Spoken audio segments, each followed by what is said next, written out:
Assalamualaikum warahmatullahi wabarakatuh. Perkenalkan, nama saya Inayati Mehdiah Budi Pratiwi. Saya adalah calon guru penggerak Angkatan 9 dari Kota Mojokerto. Kali ini saya akan memaparkan tentang koneksi antar materi modul 1.4 tentang budaya positif. Tujuan pembelajaran yang pertama, CGP memahami keterkaitan konsep budaya positif dengan materi pada modul 1.1, 1.2, dan 1.3. Lalu yang kedua, CGP dapat menyusun langkah dan strategi yang lebih efektif, konkret, dan realistis untuk mewujudkan budaya positif di sekolah. Koneksi antar materi modul 1.1 tentang filosofi pendidikan Ki Hajar Dewantara, modul 1.2 nilai-nilai dan peran guru penggerak, modul 1.3 visi guru penggerak, dan modul 1.4 budaya positif. Modul 1.1 Filosofi Pendidikan Ki Hajar Dewantara. Guru hanya dapat menuntun tumbuh atau hidupnya kekuatan kodrat yang ada pada murid agar dapat memperbaiki lakunya, bukan dasarnya hidup, dan tumbuhnya kekuatan kodrat murid, sehingga tujuan pendidikan adalah menuntun segala kekuatan kodrat yang ada pada murid agar mereka dapat mencapai keselamatan dan kebahagiaan yang setinggi-tingginya, baik sebagai manusia maupun anggota masyarakat. Salah satu upaya agar murid dapat mencapai keselamatan dan kebahagiaan yang setinggi-tingginya adalah dengan penerapan budaya positif di sekolah. Modul 1.2 Nilai dan peran guru penggerak.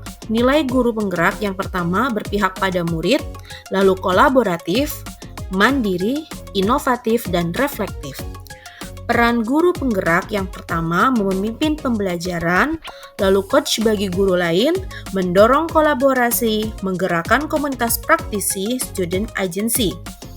Guru harus memiliki nilai-nilai dan peran guru penggerak agar dapat menjadi teladan, memberi motivasi dan mendorong murid mencapai keselamatan dan kebahagiaan setinggi-tingginya melalui proses pembelajaran.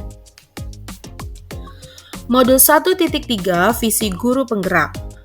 Pendekatan yang digunakan adalah inquiry apresiatif atau IA, yaitu mengidentifikasi aset yang sudah dimiliki sekolah agar dapat dikembangkan ke arah yang lebih baik. Sebelum menentukan visi, kita perlu melakukan analisis atap atau aset, tantangan, aksi, dan perubahan yang dimiliki sekolah. Tahapan yang dilakukan adalah bagja. Yang pertama, B. Buat pertanyaan utama, A. Ambil pelajaran, G. Gali mimpi, J. Jabarkan rencana, dan A. Atur eksekusi. Modul 1.4 Budaya Positif. Budaya positif adalah salah satu praktik baik yang perlu dibangun di sekolah. Membangun budaya positif di sekolah harus sesuai dengan filosofi pendidikan Ki Hajar Dewantara, yaitu pendidikan yang berpihak pada murid untuk membantu guru mencapai visi guru penggerak. Sebagai pemimpin perubahan pada sebuah institusi dalam menggerakkan dan memotivasi warga sekolah untuk memiliki dan meyakini serta menerapkan visi atau nilai-nilai kebijakan yang disepakati, maka perlu menciptakan budaya positif yang berpihak pada murid. Membangun budaya positif yang berpihak pada murid diawali dengan merancang keyakinan kelas untuk mewujudkan visi bersama. Budaya positif akan menciptakan lingkungan belajar yang aman dan nyaman, sehingga akan mewujudkan murid yang merdeka, mandiri, dan bertanggung jawab. Refleksi materi modul 1.4.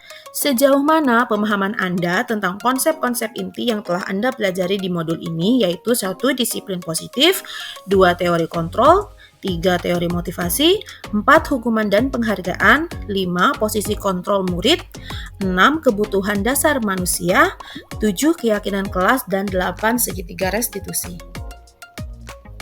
Poin pertama, disiplin positif. Disiplin positif adalah sikap menanamkan motivasi pada murid-murid untuk menjadi orang yang mereka inginkan dan menghargai diri sendiri dengan nilai yang mereka percaya.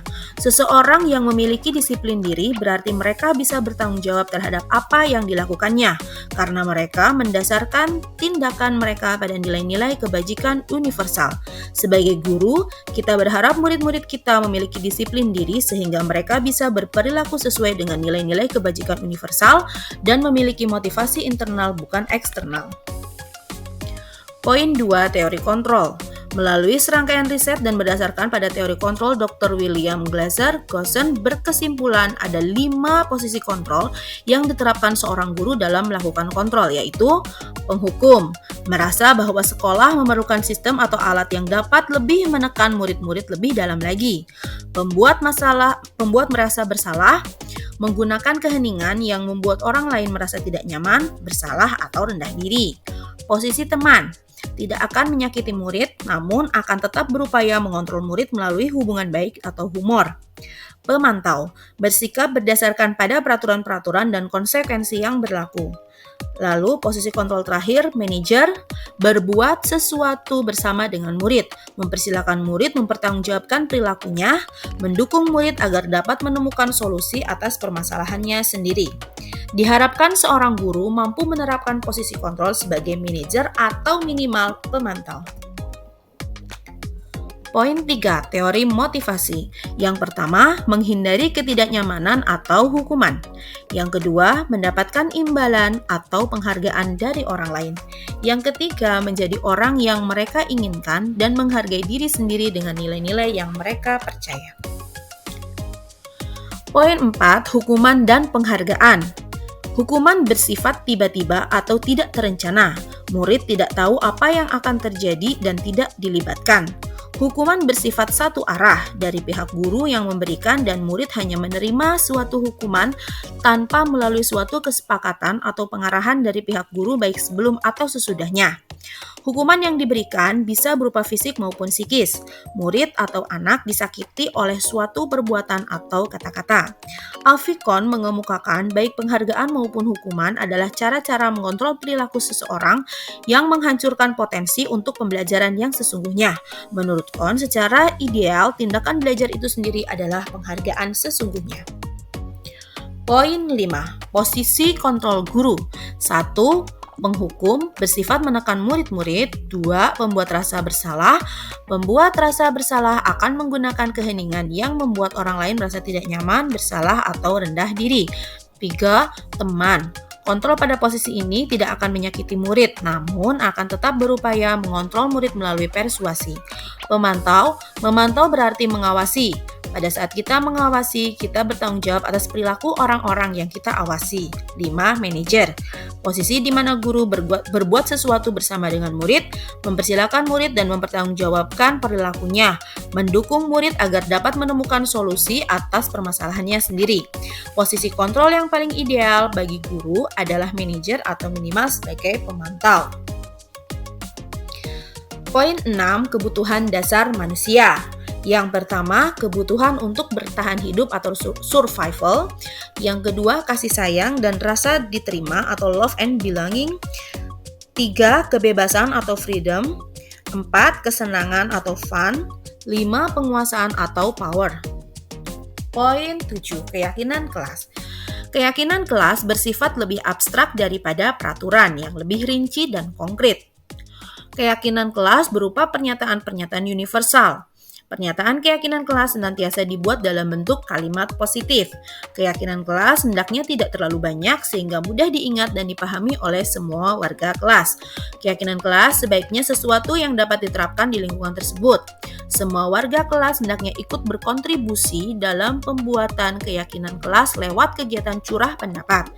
Bersedia meninjau kembali keyakinan kelas dari waktu ke waktu. Poin 8, segitiga restitusi. Segitiga restitusi adalah proses menciptakan kondisi bagi murid untuk memperbaiki kesalahan mereka sehingga mereka bisa kembali pada kelompok mereka dengan karakter yang lebih kuat menurut Gosen tahun 2004. Segitiga restitusi terdiri dari 3 tahapan. Yang pertama, menstabilkan identitas. 2, validasi tindakan yang salah. 3, menanyakan keyakinan. Tahapan pertama, menstabilkan identitas. Pertama, memberikan pemahaman kepada murid bahwa tidak ada manusia yang sempurna dan membuat kesalahan adalah bagian dari pembelajaran. Lalu, mengubah identitas murid dari orang yang gagal karena melakukan kesalahan menjadi orang yang sukses. Tahapan kedua, validasi tindakan yang salah. Setiap tindakan murid dilakukan dengan suatu tujuan, yaitu memenuhi kebutuhan dasar. Lalu, mengubah pandangan guru dari teori stimulus respon ke cara berpikir proaktif yang mengenali tujuan dari setiap tindakan. Tahapan ketiga, menanyakan keyakinan. Murid diberi pertanyaan yang dapat menghubungkan keyakinan murid dengan keyakinan kelas yang telah disepakati bersama. Lalu muncul motivasi intrinsik dalam diri murid untuk menghargai diri sendiri dengan menerapkan nilai-nilai kebajikan universal yang telah disepakati pada keyakinan kelas. Hal yang menarik dan di luar dugaan yang pertama, murid memiliki keunikan dan karakter masing-masing yang beragam. Lalu yang kedua, setiap individu memiliki alasan tertentu untuk melakukan sesuatu. Yang ketiga, terdapat 5 posisi kontrol yang berhubungan dengan kontrol guru di sekolah. Perubahan yang terjadi dalam menciptakan budaya positif. Setelah mempelajari modul ini, saya menjadi tahu tentang yang pertama, restitusi yang tepat dalam menangani permasalahan. Lalu melalui keyakinan kelas, budaya positif semakin meningkat. Posisi kontrol guru paling ideal adalah manajer, sehingga dari apa yang saya tahu ada perubahan cara berpikir saya, yaitu pentingnya penanaman budaya positif kepada murid sejak dini. Pengalaman terkait penerapan budaya positif di kelas dan sekolah. Yang pertama, pengalaman penerapan budaya positif di kelas yang saya alami adalah saat membuat keyakinan kelas. Murid merasa dihargai karena dapat menyampaikan pendapatnya. Lalu pengalaman penerapan budaya positif di sekolah yang saya alami adalah saya memberitahu atau mengimbaskan tentang perlunya budaya positif di sekolah serta posisi kontrol guru yang ideal adalah sebagai manajer. Para guru sangat antusias dan paham tentang segitiga restitusi yang perlu dilakukan. Perasaan ketika menerapkan budaya positif. Perasaan saya sangat senang karena adanya antusiasme dari kepala sekolah, guru, dan murid dalam menerapkan budaya positif. Hal ini dilakukan agar kami dapat berproses dalam meningkatkan motivasi diri untuk menjadi pribadi yang lebih baik yang memiliki kesadaran dalam diri untuk selalu menerapkan nilai-nilai kebajikan universal dalam kehidupan sehari-hari. Selain itu, saya juga tertantang untuk dapat memposisikan diri sebagai manajer dalam menyelesaikan segala permasalahan baik di kelas maupun sekolah. Hal yang sudah baik atau perlu diperbaiki terkait penerapan budaya positif adalah hal yang sudah baik yaitu adanya perubahan positif baik di tingkat kelas maupun sekolah. Hal yang perlu diperbaiki adalah bagaimana penerapan budaya positif tersebut benar-benar menjadi pembiasaan sehingga mampu menunjukkan budaya yang konsisten dan berkelanjutan. Posisi kontrol sebelum dan sesudah mempelajari modul budaya positif adalah posisi kontrol yang sering saya terapkan sebelum mempelajari modul budaya positif adalah penghukum. Dan setelah mempelajari modul ini, saya mulai menerapkan posisi kontrol manajer. Menurut saya, posisi manajer ini merupakan posisi kontrol yang paling sesuai untuk diterapkan kepada murid. Penerapan segitiga restitusi sebelum mempelajari modul budaya positif. Sebelum mempelajari modul ini, saya belum pernah menerapkan segitiga restitusi. Bahkan, tahapan-tahapan pada segitiga restitusi baru saja saya ketahui setelah belajar modul ini.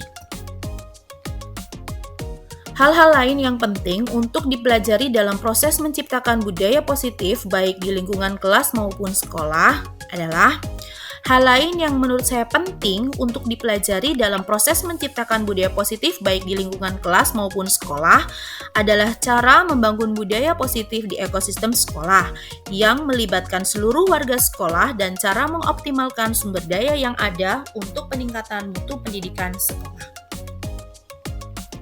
Berikut adalah rancangan tindakan aksi nyata Judul modul Budaya Positif, nama peserta Inayati Media Budi Pratiwi. Latar belakang, pentingnya penerapan budaya positif di kelas dan sekolah. Tujuan, penerapan budaya positif di kelas dan sekolah sebagai pengimbasan. Tolak ukur, terlaksananya budaya positif di kelas dan sekolah. Lini masa tindakan yang akan dilakukan. Yang pertama, pelaksanaan in-house training atau IHT dengan melibatkan semua guru, lalu membuat keyakinan kelas, pengisian angket, dan refleksi. Dukungan yang dibutuhkan yang pertama, dukungan kepala sekolah, komitmen seluruh guru, snack, dan alat tulis. Terima kasih. Tergerak, bergerak, menggerakkan. Guru bergerak, Indonesia maju.